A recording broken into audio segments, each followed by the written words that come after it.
Welcome, Dr. James Beckett, Sports Card Insights. This was going to be a weekend episode. I'd gotten a nice box of 2024 Donruss Racing from my friends at Panini as a sponsor. Just released this past week, $100 a box, not real pricey. Opened it, and I was going to do a little audio review of that when I got the news of Orlando Cepeda passing. I said, if I'm going to do an episode this weekend, it ought to be about Orlando Cepeda, an amazing hitter for sure, Hall of Famer. Definitely, he had to wait, but very deserving Hall of Famer. Thanks sponsors, Topps Panini, Upper Deck, Heritage Auctions, Huggins Scott Auctions, Mike Stadium Sports Cards, Burbank Sports Cards, ComC.com, and Beckett Media, Beckett Grading, Beckett Authentication. I'm going to start this out with a tribute to Orlando Cepeda, and I've got an interesting way to tie it back in with this box I got. I really enjoyed opening, but it takes your breath away when these Hall of Famers are passing away. Certainly, Orlando Cepeda, you can't criticize the guy as a Giant for being in the shadow of Willie Mays. Everybody was in the shadow of Willie Mays, including Willie McCovey. They had a fabulous lineup there. But Cepeda has passed away at the age of 86.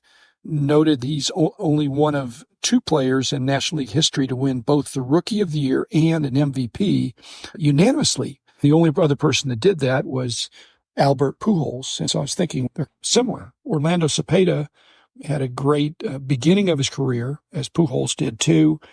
And they didn't finish great. They could still hit to a degree, but the first 7 years for Cepeda, first 10 years at least for Pujols were not just Hall of Fame, but more first-rank Hall of Fame. As their longevity increased, there was a little dilution of their excellence. But the way I do it is I lean toward the cards that are earlier in their career. And also I think there's a problem with collectors not seeking out these mid-level Hall of Famers if they're not an absolute candidate for being a GOAT. And again, one MVP apparently is not enough. I'm more opportunistic. I'm looking for good players at good prices.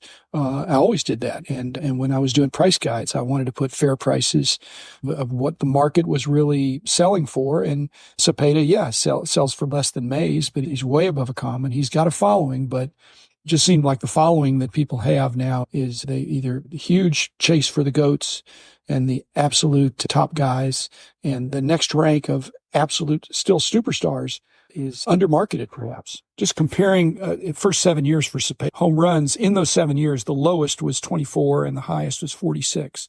For Pujols, his first 7 years, his lowest home runs was 32 and highest was 49. So Pujols probably had slightly more power than Cepeda. RBIs, Cepeda for 7 years, lowest of 96, highest of 142.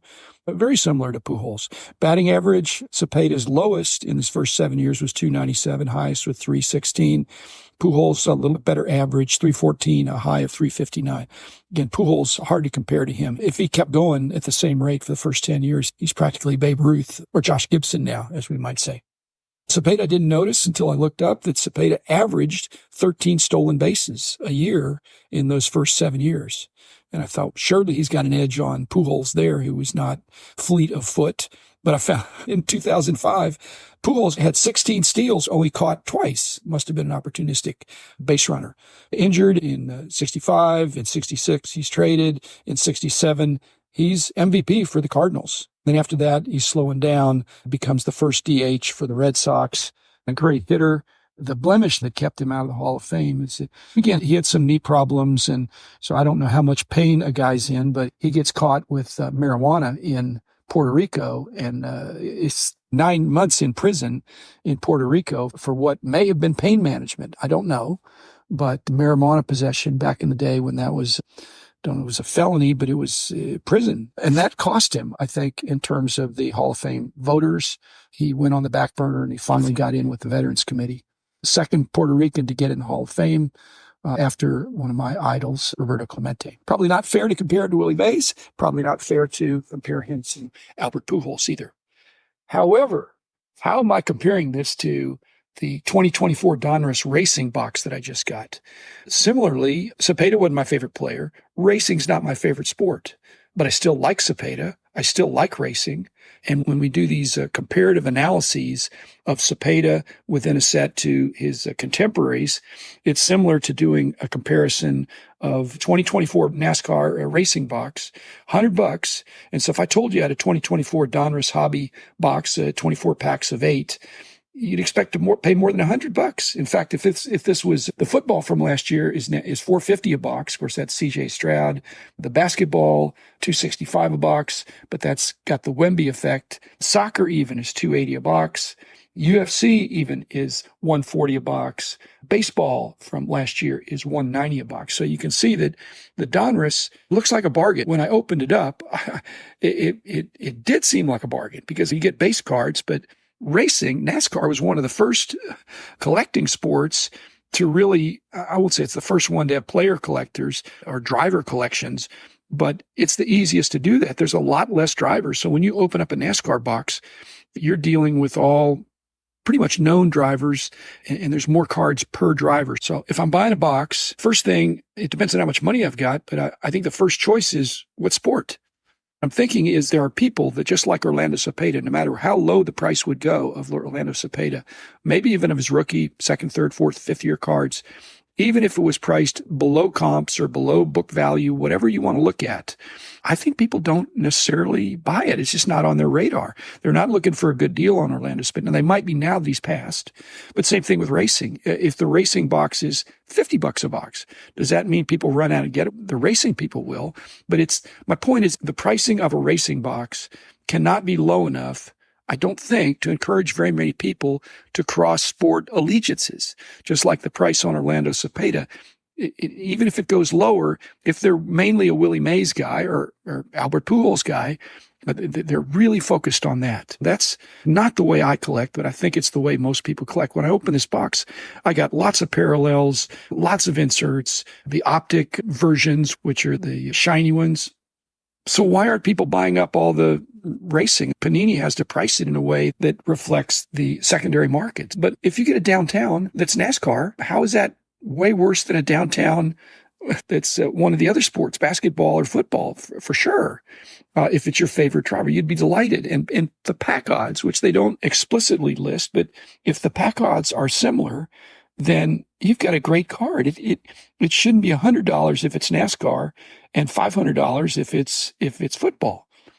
In a perfect world, we don't live in a perfect world. One other theory this reminds me of is that when Fanatics is trying to convert sports fans, fanatic fans who are very passionate, into fanatic or Panini collectors, it's not about the passion. There are lots of people that have passion for NASCAR that does not translate into collectibles. They may buy a cap, they may buy T-shirts or other kinds of things where they're identifying in the wearables. But as far as buying a pack of cards or buying singles of their favorite driver, it doesn't always translate, and maybe it never will. But NASCAR is already now at $100 a box. It's just a steal compared to the other sports. But that's not how you market to our industry about how cheap something is. It's actually the other way around. It's how expensive. So the best thing that could happen to Orlando Cepeda is that he would have some card, which he doesn't. His rookie card is not in a scarce series. It's not especially tough. It was not very expensive in all those years before he got in the Hall of Fame, and it's a little more now. But the fact that it's not that expensive makes less people want it. NASCAR, the fact that it's not as expensive, that it's extremely reasonable, still people, that's not the motivation. It's not what people are bragging about. So the very best, greatest NASCAR cards just don't make the headlines. I'm collecting it because I love all sports, and I think that something could be a good deal. It just depends on what you compare it to.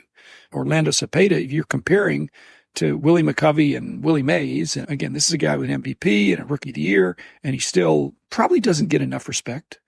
I talked with Rich about the long tail or the shallow end. Orlando Cepeda is not in the shallow end. He's toward the deep end. He was a formidable hitter and a great player for several different franchises. So to get any card of Cepeda, just like anything else, I don't want to overpay. And now it might be that his cards will go up a little bit.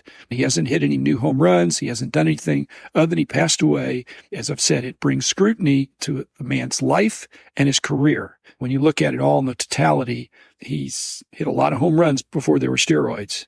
I think his body broke down. That happens to perhaps all of us. Anyway, thank you for a short weekend episode. Orlando Cepeda, rest in peace. I could encourage you to give racing a look-see. This Donruss product looks great, value-based. But if you're not into racing, you're going to pass it by. If you are, you'd probably pick up a box, but you're choosing between other things. But it looks like all racing boxes are a lot less than football and basketball and baseball and soccer and everything else. And it's one of the sports that has the highest level of fan participation. So go figure. Thanks, everybody. I'll see you on Monday.